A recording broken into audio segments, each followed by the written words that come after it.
for the day, and a lot of Buddhist texts begin with these sentences. It says, "O nobly born, you sons and daughters of the Enlightened One, do not forget who you really are." And that's sort of what Homeboy is about, I think. It's about standing against forgetting who we really are. Moving beyond the mask of the gang member, moving beyond our desire to numb our pain as a drug addict, for example. Those are all things you move beyond, and it gets you to the place where you know the truth of who you are. You know who you really are. Oh, nobly born. And so there are a lot of opportunities here. A lot of it is about seizing the opportunities and recognizing them. I remember once I took two homies with me on a train to San Diego to speak to a room full of psychiatrists at a big convention. And then when we came back, we were in my office, and other homies were here, were asking these two guys how to go, and this one guy said it was amazing. I mean, when we finished speaking, the two of us, they gave us a stand-up probation. Well, everybody in the room laughed, and he looked at me and I said, "Well, standing ovation." He goes, "Yeah, that was standing ovation." But even with that hiccup, it didn't diminish the fact that he felt nobly born and worthy. And that's what it sounds like when you stand against forgetting who you really are. Once, years ago, a homie, a part-timer here, who had just gotten back into school after having been locked up in a probation camp, he came into my office and he threw this yellow card on my desk, and it was all folded, and he says, "It's my report card. Best grades I've ever gotten in my life.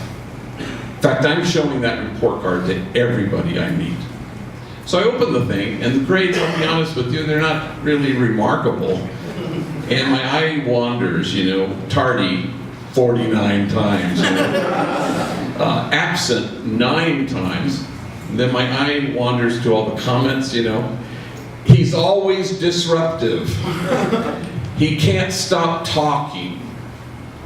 So I'm about to tell him, don't be late, and don't miss, and shut your pie hole, But I decided not to do that, because I know that his joy, unshakable joy, was really the sound of somebody who was standing against forgetting who he really is.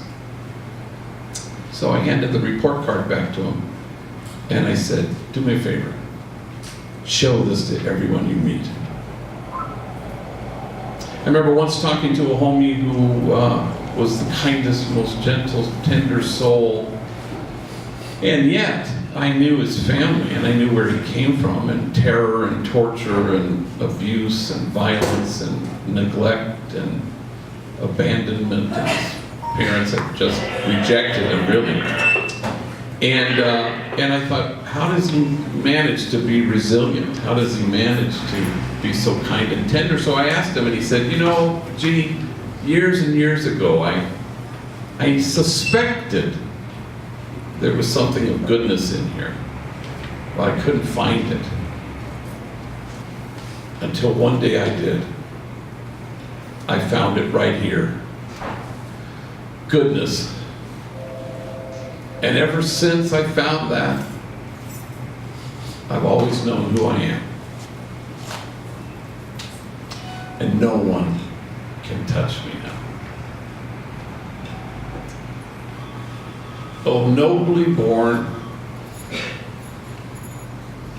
do not forget who you really are." Amen.